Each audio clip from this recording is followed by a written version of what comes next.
This is Kay Kritiques.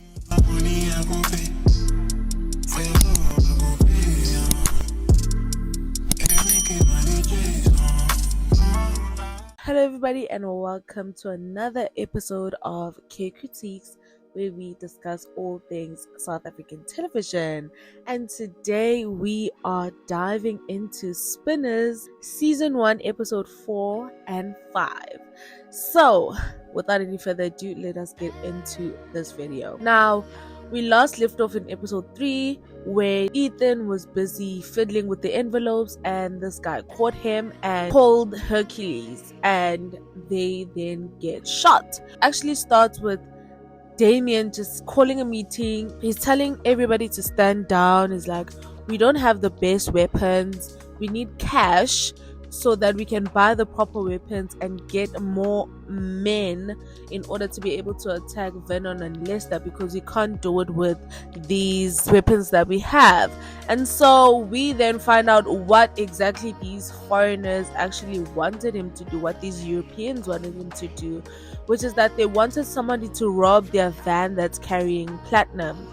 And Damien wants Ethan to be the driver. Ethan is then blasted by Hercules and he's like, no, I was sorting out the envelopes. And Damien actually believes him, but Hercules doesn't. He's still angry about the fact that Tony died because of Ethan's mistake. Things are tense between Ethan and his mom.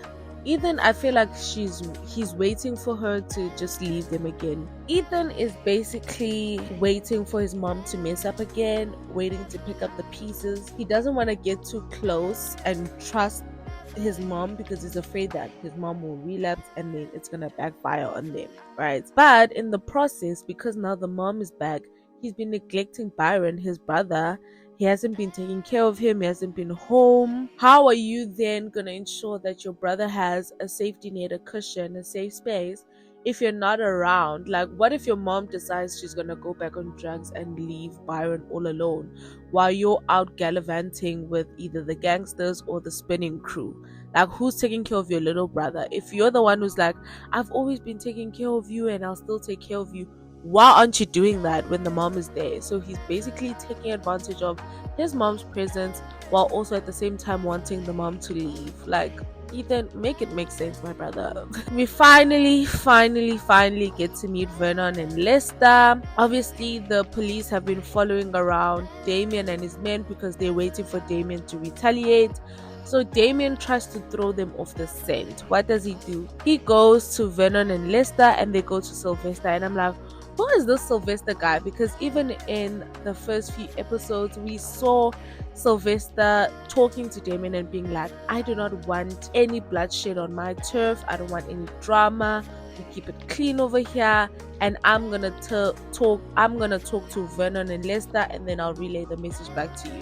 So I thought maybe he was just a middleman, but now I'm starting to think, is he another mob boss? Is he also part of like the gang? Does he also have his own territory? Because he looks like he's the one in control. Like, they respect him and they're following his rules, they're not going against his wishes. I'm like, is he also like another powerful person in this? So they meet up on Sylvester's territory basically, and they want to come to a new agreement. Now Vernon and Lester had wanted only I think 20% and then Damien keeps 80%.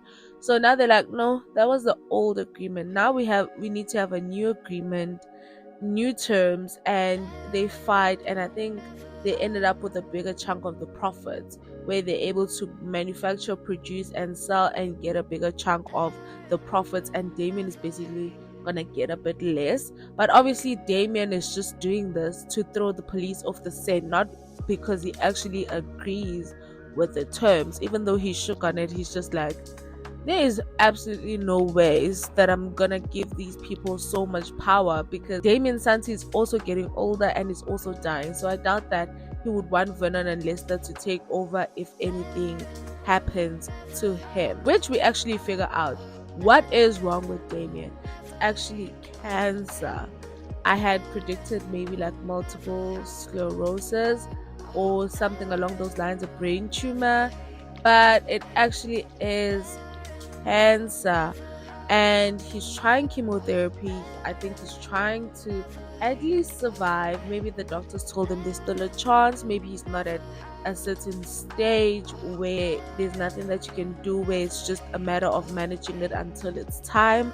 There's actually something that could be done about it. So he's trying the chemotherapy, and he asks Ethan to drive him to his first session. And we see Ethan and Amber at the pool. They start flirting a bit, and I feel like eventually they're gonna get closer. They're gonna be like the main love story, and I hope that Ethan's shenanigans with Damien don't actually bring Amber down. I wish that he turns for the better, as much as he wants to do the spinning thing in order for him to actually leave this gang life. I really do hope that he doesn't drag Amber down with him, and I hope that it doesn't take Amber sacrificing her life maybe, or that Amber's life isn't put in jeopardy just so that Ethan can finally leave the life, okay? And I also have a feeling that he will probably betray Damien for Amber, for love. Like, I feel like the one thing that's gonna push him to finally leave the gang life is Amber, because she's gonna be like, I cannot have somebody who's involved in this. Like, I don't want my safety put in jeopardy and my future. So it's either you leave this life for me, or you stick to the life and carry on with your own things. So we see the police actually taking Ethan into custody, because he was denying everything. Obviously, he was denying that, you know what, I was there when Katlego got shot and blah blah blah blah blah. He is then put in jail for stealing at the supermarket, because obviously they have evidence against him.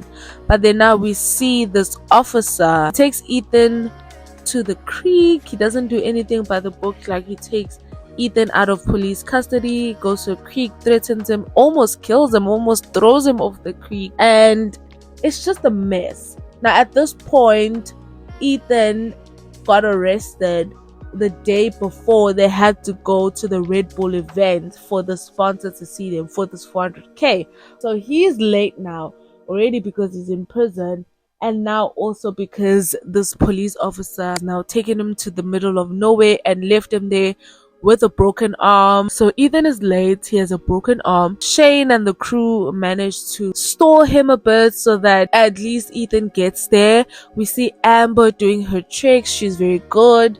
Like, she was one of the top people that were there, and until Ethan got there. Then when Ethan gets there, the scout sees him. Ethan flops a little bit because of his arm, but he gets back right on track and everything goes swimmingly well.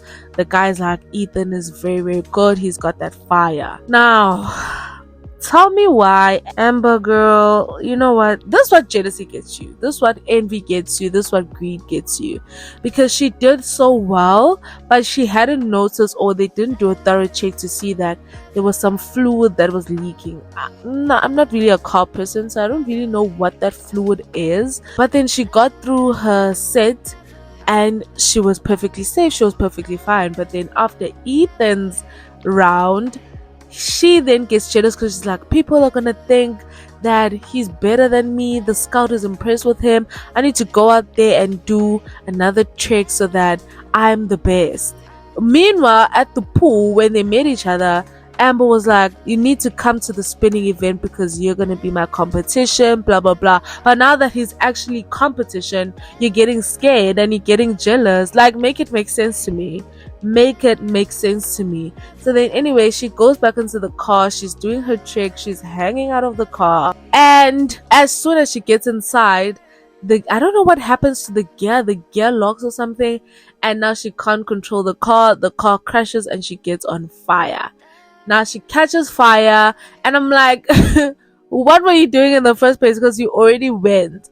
She catches on fire and Ethan runs to save her up, and they take her to hospital. Luckily she survived. On the other hand, now back to this lady, Kayla. Ethan has been waiting for this woman to slip up, and even me, from the first few episodes, from episode 2, I have been saying that this woman is gonna do something that is gonna make me believe that she's not a good person. Like, I thought she was gonna relapse and go back to drugs, But I feel like this is worse, right?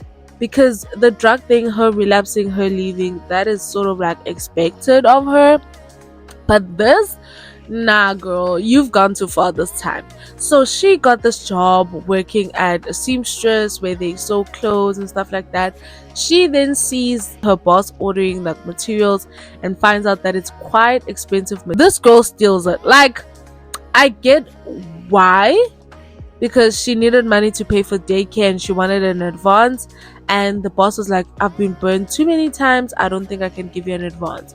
Instead of her just making other means to get the cash, she decides to steal from her boss. And it's like, why put your job in jeopardy just for a couple of hundreds right before month end? Like, I'm sure payday is around the corner. She could have spoken to the daycare and asked them for an advance, like, I'll pay you guys when I get paid on this day, and come with proof of employment. But she decides that she's gonna steal and jeopardize her job, because now she's taking up all the responsibility of putting the child in daycare, buying food, doing this, doing that, doing things that a mother should be doing. But then now you're putting all of that in jeopardy, and now that's gonna make Ethan wanna go back into the gang even more, because now he has to be the one to provide for everybody because you are a thief. And another thing is that she's still in contact with the ex who was the one giving her drugs. She goes to him, he's out there drinking, he's like, no, I'm just drinking alcohol, but I'm not taking drugs. But we do have harder stuff if you want to take drugs. And it's like, you just saw her at an AA meeting, why would you give her drugs? And Amber, we go to Amber at the hospital. She wakes up and we see that the boys got an invite to the Red Bull competition. I was so happy about this moment. Like, it felt like everything that Ethan has been working towards is coming to fruition. Everything is coming together, and I love that for him. And he then goes to his family, he shows them the invite, he tells them, you know what, I have a spinning competition. And here's another thing, the detectives now show up, and he actually gives them the information. Like, he gives them the car registration number, he gives them all the accurate information. And I'm like, Ethan, why the hell are you doing this? Why are you telling the police? Why not give them false information? And I was like, Ethan is just so stupid. Like, the fact that he even broke so easily, where he was like, they're doing a heist. The policeman wasn't gonna kill Ethan at the end of the day if he hadn't given him that information. He should have just kept saying, I don't know, because now you're digging a bigger hole for yourself. Even if you give them false information, they're gonna put you in jail again. Like, and I just had a bad feeling about this. And then obviously they go to the captain. They're like, Captain, we need a specific task force to carry out this mission of us going to stop these people so that we're gonna catch them, blah blah blah blah blah. And obviously PT, who actually works for Damien, the inside guy who's the police officer, the one who was also supplying them with drugs, actually finds this information out and tells Hercules, he's like, you guys better be on the watch out. Whatever you're planning, the police are onto you. Obviously, Hercules will put 2 and 2 together, because one thing about Hercules, he doesn't trust Ethan. And since now they found out that Ethan was actually arrested, he put 2 and 2 together, like, okay, this person got arrested, then all of a sudden the police now have a task force to go out and catch us in a heist. Surely Ethan is the one who gave them this information. So now, because Ethan went away on this Red Bull competition, Byron is outside playing, and Damien comes and is like, where's Ethan? This boy tells Damien exactly where Ethan is, and it's like, were you never taught stranger danger? Why would you just tell a random person where your family member is? Like, why would you just trust a random person that you don't know? And then obviously Damien shows up, and at the spinning competition, they know what's going on. They have a shootout where they're shooting up and down at the competition, and Ethan's just like, you know what, I'm gonna leave with you. And we actually find out that Shane's dad used to be a vicious killer. He used to be in the gang, the best of the best. He was the best of the best, but obviously after Shane's birth, he left. But then Damien comes, and Shane's dad actually stands out to him and is like, what's going on here? I'm not talking to you, I'm talking to Ethan. Ethan, do you know these men? Do you want to go home with these men? And Hercules is just like, yeah, I'm gonna shoot you, points a gun at his head. Shane's dad doesn't even flinch, bruh. He doesn't even flinch. He's just standing there looking at him like, what you gonna do to me? You're not about to do anything to me. And that scene was just so chef's kiss. I'm like, oh, he's really badass. Like Hercules was slinging his gun around to try and scare everyone, but the confidence that Shane's dad carried in that scene when he seemed to be the weaker, vulnerable, defenseless Ethan goes with them, and Damien actually is like, you know what, we're still gonna do this heist. I trust Ethan. He didn't tell the police, and he's still gonna be a getaway driver. Now we're at the heist. Everything is going well. This heist, I've never been so stressed by a TV show in my life. Like the last 10 minutes of Splinter's episode 4 really stressed me so much because of this heist. So we get to the heist point. They managed to slow down the truck. They managed to get the platinum. Everything was going well. They still had enough time. Obviously, they wanted to create a diversion. And for me, my thing is, why would Damien want to be the one who's carrying the platinum? Because what they should have done is give the platinum to the other people, because obviously the task force, they could have distracted the task force. Give the platinum to that other car that got away, the one with all the other people, like the extra men. But no, Damien is like, I don't even understand why Damien was even there during the heist, because first of all, you're sick, you're gonna slow us down. Second of all, you're the boss. As much as I'm like, okay, the leader is in the situation to lead, he's not leading from afar, he's actually showing them how it's done, but it's like you're also a liability. I mean, the armed response actually showed up, they were having a shootout, like then Damien loses the case. He tries to go back for the case. He nearly gets shot, and they decide, oh no, but we're gonna leave the case. Now they get to escape a bit. Like they escape, and Damien and Hercules are now blaming the guy, because now he's like, you're the one who gave the police our information. You're the one who told them where we are. This is all your fault. You're a snitch, basically. And Hercules is like, Damien, just take this guy out, because he's a liability and he's gonna get us killed. He's gonna ruin our whole operation. Damien is like, no, I refuse to believe that. But now, obviously, Damien, seeing all the facts laid out, seeing that they almost got caught, they almost got killed, he's starting to question whether or not Ethan actually told the police about this heist. He then calls Pete, and Pete actually verifies that Ethan gave the police the wrong information, which I was praying for. I was like, I really do hope that Ethan didn't give these people the wrong information. But I feel like if he wanted to get out of this life, he should have gave them the right information so that all these people get arrested. He doesn't have to be a part of the gang anymore, and all the people who want to kill him will be in jail. Damien is now upset. He's like, oh, so you're trying to get out? Is that why you're doing the spinning thing? You want to leave this life? You want to leave my crew? And Ethan agrees. He's like, yes, I want out. I don't want to do this anymore. Damien starts beating him up, and then he's like, you're dead to me. Never come back again. I'm releasing you from the gang. If I see your face again, you're dead. And that's how episode 5 ended. I really do hope that you guys enjoy this video. Please do like, comment, subscribe, share this video if you can, and I will see you guys in the next one.